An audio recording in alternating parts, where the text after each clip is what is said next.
On because all the forces acting on it are balance. ठीक है, जब कोई बिल्डिंग बनाई जाती है तो वो ज़मीन पर किस तरह से खड़ी रहती है, क्योंकि उसके ऊपर बहुत सारी फोर्सेस बैलेंस्ड उसको रखने के लिए एक्ट कर रही होती हैं। बहुत सारी फोर्सेस का जो है ना, वो आप कह लो कि फोर्सेस उसको बैलेंस रख रही होती हैं, जिसकी वजह से वो ज़मीन के ऊपर खड़ी होती है। और इस चीज़ को हम लोग जो है ना वो स्टैटिक इक्विलिब्रियम कहते हैं। ठीक है, this is an example of static equilibrium.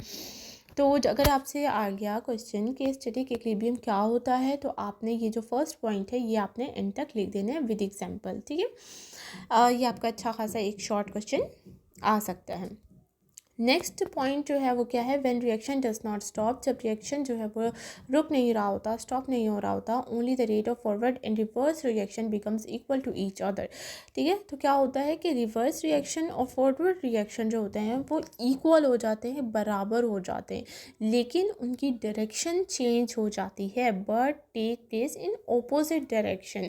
उनकी डायरेक्शन जो होती है वो सिर्फ चेंज होती है, बाकी वो दोनों की अमाउंट, अगर मैं कहूँ कि मेरे पास दो जो है ना वो 2 मैंगोज़ मेरे पास एक तरफ है, 2 एक तरफ है। ठीक है, और मैंने इनको रख दिया है बैलेंस में, जैसे हमारे पास तराजू होता था, वो तराजू में मैंने रख दिया है। तो मेरे पास क्वांटिटी दोनों की क्या है, सेम है, 2 इधर हैं 2 इधर हैं, लेकिन फिर भी उनमें से कोई एक जो है वो नीचे है और एक जो है वो ऊपर है। ठीक है, तो इस तरह से ही डायनेमिक इक्विलिब्रियम है, जो क्या करता है कि दोनों सेम रिएक्शन हो रहे होते हैं, सेम प्रोसीड हो रहे होते हैं, इक्वल होते हैं, लेकिन उनकी डायरेक्शन जो है वो चेंज हो जाती है।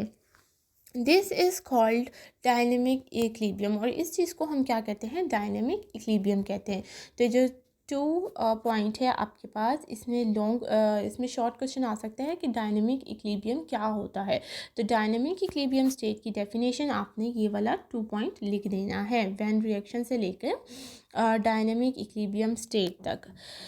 Dynamic means reaction is still continuing. Dynamic का क्या मतलब होता है कि जो रिएक्शन है वो स्टिल हो रहा है, रुक नहीं रहा, मुसलसल होता जा रहा है। कॉन्टिन्यूइंग का मतलब है मुसलसल होते जाना। At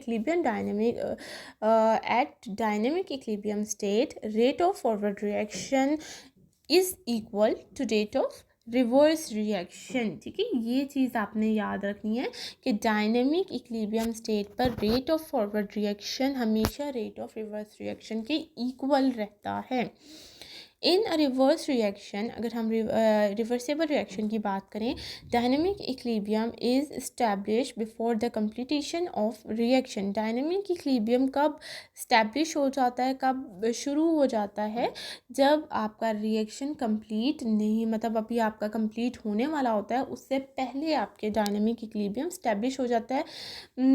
it is represented graphically in figure 9.3। अगर हम इस फिगर को देखें तो इन्होंने यहाँ पर डायनेमिक इक्विलिब्रियम हमें बताया हुआ है थ्रू द ग्राफ। ठीक है, जो फर्स्ट ऊपर वाली लाइन है, ये वाली लाइन है, ये क्या है, फॉरवर्ड रिएक्शन है, जो रिएक्शन आपका आगे की तरफ प्रोसीड हो रहा है और प्रोडक्ट बना रहा है। और ये वाला जो है ये क्या है, रिवर्स रिएक्शन है। ठीक है, यहाँ से 2 रिएक्टेंट्स जो हैं वो आपस में रिएक्ट करेंगे, यहाँ पर प्रोडक्ट बनेगा, और अब यहाँ पे ये जो प्रोडक्ट है ये रिवर्स होगा और यहाँ पे दोबारा से रिएक्टेंट बना देगा। तो इस तरह से ये होगा। ठीक है, अब देखें दोनों का जो इक्विलिब्रियम है, यानी कि दोनों इक्वल हैं। ठीक है, दोनों इक्विलिब्रियम है, बट इनकी डायरेक्शन चेंज है। ये इस तरह से इस तरफ को आ रहा है ऐसे करके, और ये इस तरफ को जा रहा है। ठीक है, तो दोनों की डायरेक्शंस जो हैं वो चेंज है।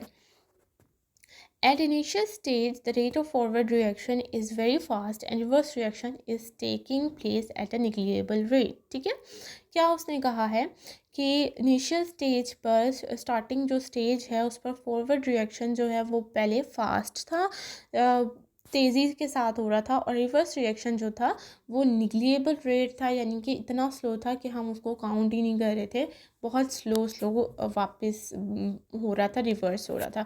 But gradually forward reaction slow down and reverse reaction speed up. लेकिन आहिस्ता आहिस्ता क्या हुआ कि फॉरवर्ड रिएक्शन जो है वो कम होना शुरू हो गया और रिवर्स रिएक्शन ने स्पीड अप पकड़ लिया। ठीक है, और दोनों जो हैं वो एक इक्वल रेट पर आ गए।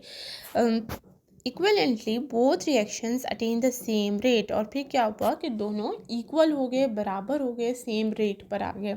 It is called a dynamic equilibrium state, और इस चीज़ को क्या कहते हैं, डायनेमिक इक्विलिब्रियम स्टेट कहते हैं।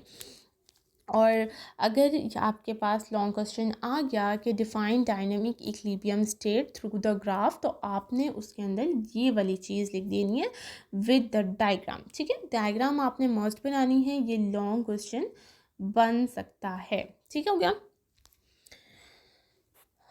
फॉर एग्ज़ाम्पल उसने जो हमें दी है इस दफ़ा, वो फिर से इसने हाइड्रोजन और आयोडीन की दी है, हाइड्रोजन और आयोडीन के वेपर्स की दी है। तो ये हम पहले भी डिस्कस कर चुके हैं कि आयोडीन जो है उसमें क्या होता है कि फ्लास्क लिया, उसके अंदर हाइड्रोजन डाला, गैस डाली और आयोडीन गैस डाली। आयोडीन यहाँ पर पर्पल कलर की है, जब आपस में रिएक्ट करेंगे तो एक कलरलेस मिक्सचर बन जाएगा जो है हाइड्रोजन आयोडाइड। ठीक हो गया। और रिवर्स रिएक्शन में क्या होगा कि हाइड्रोजन आयोडाइड कलरलेस होगी, लेकिन जब इसको हीट अप करेंगे तो ये इसके अंदर कलर अटेन होना शुरू हो जाएगा, आना शुरू हो जाएगा, जिसका मतलब ये होगा कि हाइड्रोजन और आयोडीन जो रिएक्टेंट्स हमने डाले थे वो दोबारा से बनना स्टार्ट हो गए हैं। तो ये आपने एग्जांपल जो है वो ख़ुद से पढ़ लेनी है, क्योंकि ये मैंने पहले एक्सप्लेन कर दी हुई है, तो आप ये यहाँ तक खुद से आपने देख लेनी है। और आज हमने जो है वो काफ़ी ज़्यादा पढ़ लिया। ठीक है, इसके जो शॉर्ट क्वेश्चंस और जितने भी क्वेश्चंस इसके बनेंगे वो मैंने डिस्क्रिप्शन में दे दिए हैं, आप वहाँ से देख लीजिएगा। इसके अलावा होप्स हो कि आपको जो है लेक्चर आज का समझ आ गया होगा, और कोई बात ऐसी जो आपको समझ ना आई हो आप मुझसे कमेंट बॉक्स में पूछ सकते हैं। अंटिल दैट, अल्लाह हाफिज़, टेक केयर।